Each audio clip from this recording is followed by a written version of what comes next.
ఇవాళ ఇతర దేశాల్లో ఉన్న ఐటీ వాళ్ళందరూ కూడా బికాజ్ ఆఫ్ చంద్రబాబు నాయుడు గారు మేము ఈ స్టేజ్కి వచ్చాము, ఇవాళ మేము ఈ స్టేజ్లో ఉన్నామంటే ఆయన అని చెప్పి ఆయన మొన్న అరెస్ట్ చేసి జైల్లో పెట్టిన రోజున అందరూ కూడా అన్ని దేశాల్లో కూడా అరెస్ట్ చేశారు. ఇక్కడ హైదరాబాద్లో ఇక్కడున్న ఐటీ ఉద్యోగులందరూ చేసి అందరికంటే ముందు చేసింది వాళ్ళే. సార్ దాని మీద కూడా కొన్ని ఆరోపణలు అయితే అప్పుడు వైసీపీ నుంచి వచ్చాయి సార్. స్పాన్సర్డ్ ఉద్యమం, ఇప్పుడు ఇక ఐటీ పీపుల్ అంతా చంద్రబాబు గారికి సంఘీభావం ప్రకటిస్తూ ధర్నాలు చేశారు, రాస్తారోకోలు చేశారు, తర్వాత మొత్తం కొన్ని వేల మంది గుమ్మిగూడి ఇచ్చేశారు కదండి. సో దాన్ని స్పాన్సర్డ్ ఉద్యమం అని కూడా అన్నారండి వైసీపీ వాళ్ళు. అలాంటిది ఏమైనా ఉందా సార్? అంటే స్పాన్సర్ ఎవరైనా చేశారా సార్? ఎవరు చేస్తాడు స్పాన్సర్? వాళ్ళు ఏం చెప్పారు, వాళ్ళు చెప్పిందని నేనేం ఖండించలేదు, దాని గురించి నేను మాట్లాడను. అసలు మా గురించి మేమేం చేసామని చెప్తాను తప్ప అది చేసామని చెప్పను. ఇప్పుడు ఆ స్పాన్సర్డ్ అనుకుంటే ఈ రైతులని వీళ్ళు వెళ్ళిన అమరావతి రైతులందరూ కూడా అక్కడ నిరాహార దీక్ష చేస్తా అంటే వీళ్ళందరూ కూడా ఇది పెయిడ్ ఆర్టిస్టులు వీళ్ళందరూ పెయిడ్ బ్యాచ్ అనేవారండి. ఇప్పుడు ఎక్కడన్నా బయటకు వెళ్ళాడు ఉన్న బట్టి మంచి బట్టలు వేసుకొని వెళ్తాం, లేకపోతే ఉతికిన బట్టలు చక్కగా ఉతికిన బట్టలు తీసుకొని వెళ్తాం ఫ్రెష్గా. ఎవరు బయటకు వెళ్ళడం వాళ్ళు అక్కడ కూర్చోడానికి మంచి చీర కట్టుకోకూడదా? అందరూ రిచ్ డబ్బులు ఏదో ఉన్నాళ్ళు, అరకరం ఉన్నాళ్ళు కూడా 100 మంది ఉన్నారు అక్కడ. అన్ని కులాల వాళ్ళు ఉన్నారు, ఒక్క కులం కాదు అక్కడ ఉన్నది. అమరావతి అనేది అనేక కులాలందరూ కలిసి ఉన్నాళ్ళు అందరిది ఉన్నది. అందరూ ఇచ్చారు, ఎకరం ఉన్నాళ్ళు ఇచ్చారు, 30 ఎకరాలు ఉన్నాళ్ళు ఇచ్చారు అక్కడ. అన్ని అలా ఇచ్చారు కాబట్టే 33,000 ఎకరాలు ఈయన అమరావతి సిటీ అద్భుతమైన సిటీ కడతారని చేశారు. వితౌట్ సింగిల్ ఎంపీ 3 పంటల పడ్డాయి ఇది. అలా అని చెప్పి మీరు నష్టపోకూడదు అని చెప్పి మీరు ఇచ్చే ప్రతి ఎకరానికి నేను 1200 గజాలు డెవలప్డ్, వెల్ డెవలప్డ్ అన్నీ కూడా ఇన్ఫ్రాస్ట్రక్చర్ అంతా కూడా డెవలప్ చేసి రోడ్స్ బ్రహ్మాండంగా వేసి ఎలక్ట్రిసిటీ వాటర్ ప్రతి కావాల్సింది అన్నీ కూడా చేసేసి అలాంటి దాంట్లో మీకు 1200 గజాలు ఇస్తాను. ప్లస్ అది మీకు హ్యాండ్ ఓవర్ చేసే వరకు కూడా ప్రతి సంవత్సరం మీకు కౌలు ఇచ్చినట్టుగా నెలకి ఇంత ఇస్తాను, లేకపోతే సంవత్సరానికి ఇంత ఇస్తాను. ఇవన్నీ పెట్టాడు చేశారు, వాళ్ళందరూ హ్యాపీగా వచ్చారు, అందుకే అన్ని ఇచ్చారు. ఇవాళ ప్రపంచంలో ఎక్కడ కూడా ఏ దేశంలో కూడా రూపాయి డబ్బులు ఇవ్వకుండా 33,000 ఎకరాలు రాజధాని కోసం ఇచ్చిన వాళ్ళు ఎవరు లేరు.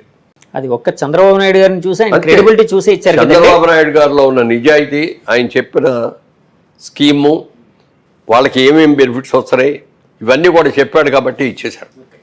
చిన్న పెద్ద అందరూ ఉన్నారు ఇందులో, హాఫ్ ఎకరం ఉన్నాళ్ళు కూడా ఉన్నారు, వాళ్ళు కూడా ఇచ్చేశారు. వీళ్ళందరినీ పెయిడ్ ఆర్టిస్టులు అన్నారు.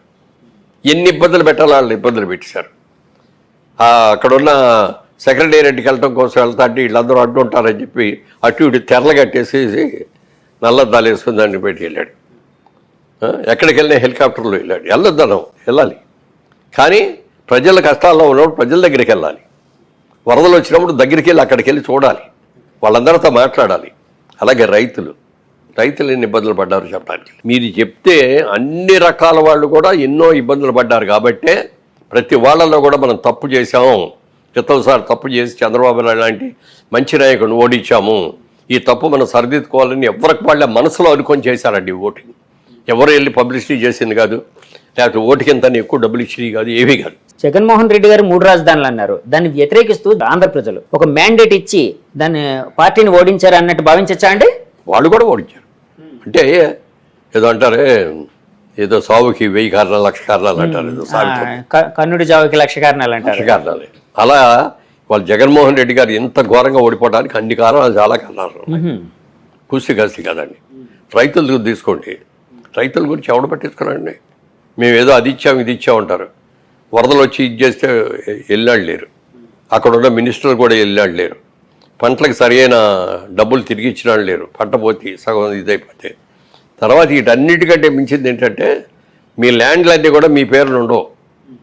మేము ల్యాండ్ టైటిలింగ్ యాక్ట్, ఆ యాక్ట్ ద్వారా మేము మా దగ్గర డాక్యుమెంట్స్ అన్నీ మా దగ్గర పెట్టుకుంటాం, మీకు కాపీ ఇస్తాం. దాని మీద మనకి పట్టా పాస్ పుస్తకం అంటే ఏంటంటే గవర్నమెంట్ ముద్ర ఉంటుంది. అవునండి, గవర్నమెంట్ ముద్ర మధ్యలో ఉండి రావాలి. దాని మీద ఆయన ఫోటో ఎందుకండి? పాస్పోర్ట్ కావాలంటే పాస్పోర్ట్ మీద ఆయన ఫోటో ఏంటి? ఎంతకాలం ఉంటాడు ఆయన? కలకాలం ఆయనే ఉంటాడా? రియల్ డాక్యుమెంట్ అనేది ఒక ఇది దస్తావేజ్ అనేది లాంగ్, మన తరం కాకుండా నెక్స్ట్ తరం ఆ తరం కూడా వెళ్తాయి. మన డాక్యుమెంట్స్ తీయాలంటే 3 తరాలు తీయచ్చు మనం. అవునండి, ఈ బొమ్మ ఏంటండి? ఎప్పుడైతే దీని మీద మీకు అధికారం ఉండదో మా అధికారంలోనే ఉంటుంది, మీకు కాపీలు ఇస్తామన్న దాని మీద రైతులు బాగా వ్యతిరేకమై ఎదురు తిరిగారండి. యాక్చువల్గా ఇదే మాటని నేను ఒక అంటే ఎదురు తిరిగారంటే ఎక్కడ గొడవలు చేయాలా, ఎక్కడ అల్లరి చేయాలా, ఎక్కడ దాని గురించి మాట్లాడాలా, లోపల పెట్టుకొని దీనికి సరైన గుణపాఠం చెప్పాలి అన్నారు. సార్ ఇదే మాటని నేను ఒక వైసీపీ నాయకురాలతో వంగగీత గారితో ఇంటర్వ్యూ చేసినప్పుడు అడిగానండి. అంటే ఎవరైనా ఎలక్షన్ మూమెంట్లో పాజిటివిటీ పెంచుకోవడానికి ట్రై చేస్తారు కానీ నెగిటివిటీ పెంచుకోవడానికి ట్రై చేయరు కదా, మీరు ల్యాండ్ టైటిల్ యాక్ట్ అనేది ఈ సమయంలో ఎందుకు తీసుకుని వచ్చారు అని అడిగాను. అడిగితే ఆవిడ ఇచ్చిన సమాధానం ఏంటంటే, ఇది మేము తీసుకుని వచ్చింది కాదు, సెంట్రల్ గవర్నమెంట్ మోదీ గారు గవర్నమెంట్ పెట్టింది అని అన్నారు. కానీ మోదీ గారి గవర్నమెంట్ పెట్టినప్పుడు రాష్ట్ర అధినేత అంటే ఏ రాష్ట్రాలకు రాష్ట్ర చెప్పాలి కదా, అది మీరు తప్పు చేస్తారండి, మా రాష్ట్రంలో మేము అమలు చేయవండి ఇది అని చెప్పుకోవాలి కదా. మోడీ గారు పెట్టింది కాదు, సెంట్రల్ గవర్నమెంట్ పెట్టింది, అంతకంటే కాదు ఇది వీళ్ళు పెట్టింది అండి. సో ఆ సెంటిమెంట్ బలంగా ఉందని భావించారు. అసలు ఎప్పుడు కూడా రైతులు అంటే మిగిలిన వాళ్ళలాగా యాజిటేషన్ చేయటం, హర్తాళు చేయటం, ఆపేయటం ఇవన్నీ చేయలేరు వాళ్ళు. ఇంట్లో నుంచి పొలానికి వెళ్ళటం, పంట పండించుకొని తీసుకురావటం, సవ్యంగా పంట పడితే అది జాగ్రత్తగా. అమరావతిలో 4-5 ఏళ్ళుగా చేస్తున్నారు కదండి ఆయన యాజిటేషన్, అంటే మొత్తం అన్ని పక్కన పెట్టి కూడా అమరావతి రాజధాని రైతులు దాన్ని అంటే ఒక రకమైన సెంటిమెంటల్ దాంతో చేస్తున్నారు. ఎంత కడుపు మండిపోయింది వాళ్ళకి. మాకేంటి అసలు ఇది, మేమేదో ఒక మంచి కోరి ఒక మంచి జరుగుద్ది, చంద్రబాబు నాయుడు గారు చెప్పారు, ఒక అద్భుతమైన క్యాపిటల్ చేస్తా అన్నారు, మాకందరికీ మేము ఇచ్చే ప్రతి ఎకరానికి ఇన్ని గజాలు చొప్పున ఇస్తానన్నారు, అప్పుడు దాకా కౌలు ఇస్తా అన్నారు అని అందరూ నమ్మించి ఇస్తే వాళ్ళకి ఎంత కోసం 5 సంవత్సరాలు ఎంత బాధపడ్డారు.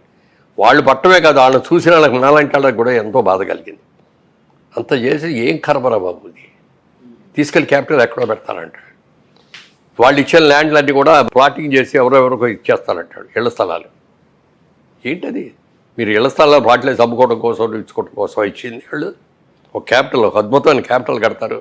రేపు పొద్దున్న అసెంబ్లీ కట్టింది మా ఊరే అని, లేకపోతే ఇదిగో ఈ హైకోర్టు కట్టింది మా స్థలాలు మా పొలాల్లో అని ఎంత గర్వంగా చెప్పుకుంటారు వాళ్ళు.